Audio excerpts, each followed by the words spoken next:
빅데이터를 하면서 가장 많이 받는 질문이 뭐냐면, 우리 회사 또는 우리 기관에 데이터가 많은데 어떤 테마를 가지고 빅데이터를 했으면 좋겠습니까? 라고 묻는 겁니다.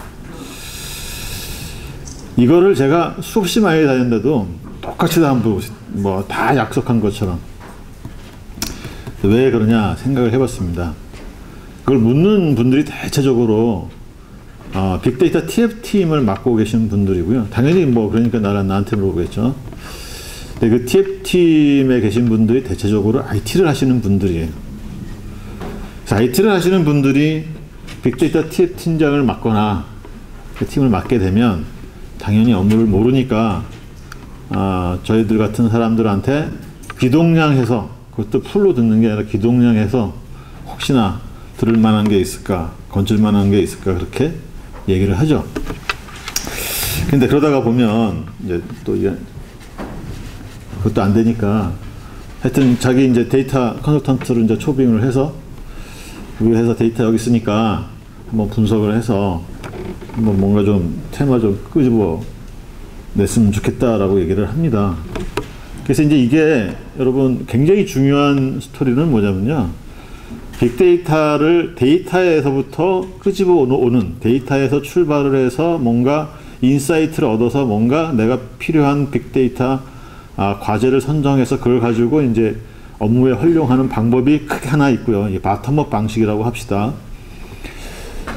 그 다음에 이제 기업의 경영 전략을 해서, 그 다음에 이제 필요한 이슈들을 발견을 해서, 그 다음에 거기서 소요되는 데이터를 있는지 없는지 찾아보고, 없으면 외부에서 사오든 어떻게 하든, 이걸 탑다운이라고 합시다.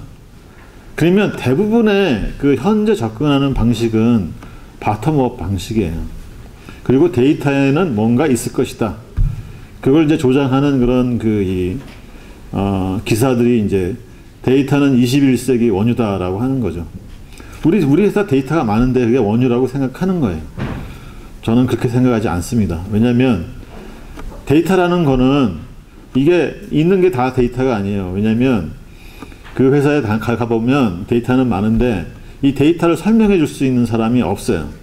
왜냐하면 그 사람이 이 회사를 나갔거나 딴 부서로 갔거나 그렇기 때문에 데이터에 대한 설명을 해줄 수 있는 건 아주 극히 일부분입니다. 또 한 가지는 이 현업분들은, 데이터를 아는 사람이 현업이니까 현업을 아는 사람들은 되게 바빠요. 되게 바쁘기 때문에 데이터를 가지고 이제 설명 물어봐도 대충 얘기해가지고 끝납니다. 근데 데이터라는 게 실질적으로 이 컬럼 레벨로 내려가면 어마어마한 데이터 종류가 있어요. 그러니까 그 데이터의 뜻에 대해서 명확히 모르면 이 바다에서 헤매기 십성입니다. 그래서 데이터를 쳐다보면 뭐가 나오겠지 하는 거는 아니라는 겁니다. 그럼 어떻게 해야 되느냐? 좀 멀리 떨어져 보고, 우리가 이제 지금 모바일 소셜 이런 얘기 많이 하는데, 어쨌든 현재 있는 어플리케이션을 쳐다보지 말고 앞으로 우리가 해야 되는 그런 내용들을 보자는 거죠. 말하자면 모바일 통해서 위치 정보를 수집을 한다든가, 아까처럼 또 IoT를 생각해서 센서를 어딘가 단다든가, 어떤 이런 아이디어를 많이 생각을 해서 새로운 애플리케이션을 만들어 보자라고 하는 게 처음 이제 우리가 생각할 수 있는 얘기입니다. 다음에 이제 소셜 얘기도 나오겠지만, 특히나 이제 제가 여러 군데 보면 소셜 그 데이터를 분석하는 데 있어서 상당 부분 자체적으로 크롤링을 하려고 하는 그 회사들이 많아요.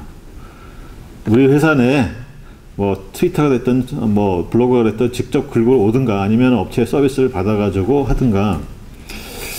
근데 이거는 물론 돈도 들거니와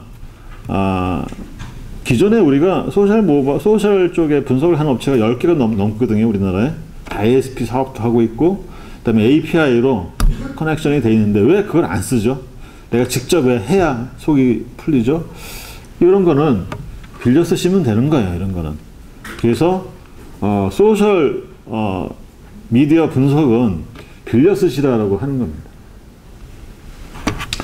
그 다음에 CRM. 과거에는 CRM이었고, 또 빅데이터 중요한 테마가 고객입니다. 근데 이 고객은 과거의 고객이랑 틀려서 이 모바일을 가진 고객입니다. 모바일 가진 고객. 스마트폰을 가진 고객은 과거의 고객이 틀립니다. 그래서 요새 쇼핑 비헤이버도 백화점 가서 물건은 안 사고 열심히 다 해보고 그 다음에는 물건은 이제 모바일로 해서 검색해가지고 가장 싼 값으로 사게 되는 거죠. 그래서 이런 쇼루밍족이라고 하죠. 이 쇼루밍족이 계속해서 앞으로 늘어날 거기 때문에 이 모바일에 대한 그런 서비스와 마케팅과 오퍼들이 빅데이터 또한 중요한 테마다라고 하는 겁니다. 그 다음에 중요한 게 뭐냐면 의사결정입니다. 빅데이터는 결국 의사결정을 제대로 하기 위해서 하는 건데 중요한 거는 빅데이터를 하려고 하는 그 회사에서 가서 임원들하고 얘기를 해보면 임원들 회의에서 도대체 어떠한 얘기가 일어나시는지 회의 자료를 좀 줘보세요 라고 하면 회의 자료는 정말 이 분석에 의한 포캐스팅이라든가 또는 뭐 시뮬레이션 이런 거는 전혀 없습니다. 그러니까 이 회사 전체는 어떤 거에 의해서 운영이 되냐면 실적 쪼는 거, 실적 했는지 안 했는지 채웠는지 못 채웠는지 그거를 쪼는 게 이제 임원회의고 이 쪼임을 당한 임원은 밑에 내려가서 현업을 또 쪼죠. 그러니까 언제 데이터를 분석하고 언제 무슨 뭐 보고서를 쓰고 뭐 이렇게 뭐 이 통계하고 이런 사이가 없습니다. 근데 그 회사가 또 빅데이터를 한다는 거예요.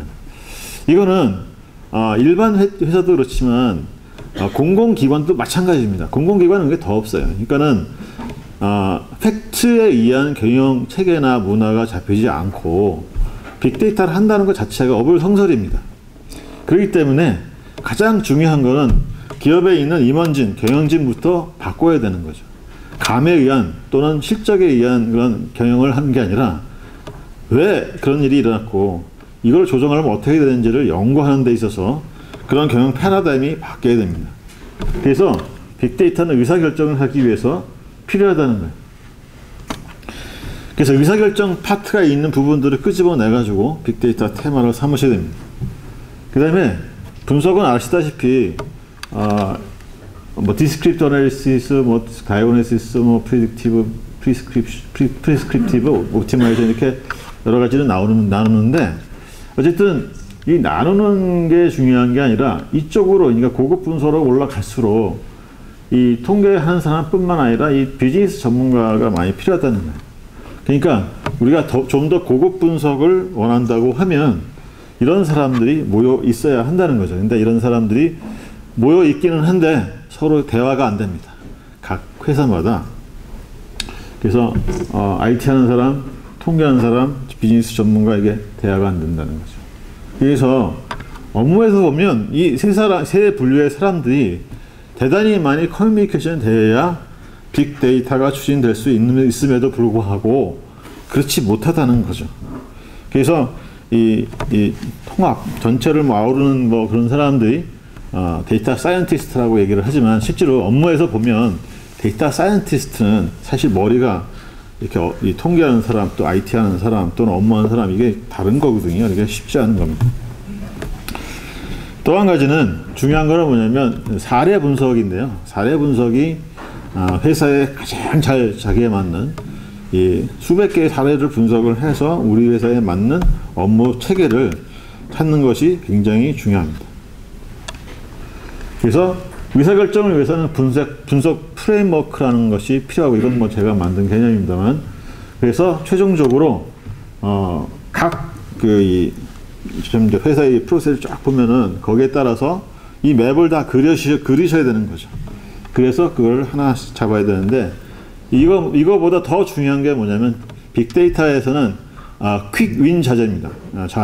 퀵윈 그 과제인데 그게 뭐냐면 처음 하는 프로젝트가 가장 중요한 거예요. 그래서 빅데이터는 이 여러 사람들이 서로 다른 생각을 갖고 있기 때문에 테스트 케이스로 하는 퀵윈 과제가 있어요. 그 퀵윈 과제를 반드시 성공시켜야 되고 그거에 대한 어떤 내부적으로 외부적으로 뭔가 힘을 받는다고 하면 그 다음에 이런 맵을 만들어서 프로젝트를 차근차근 추진하는 것이 빅데이터 성공에 이르는 중요한 길이라고 생각합니다.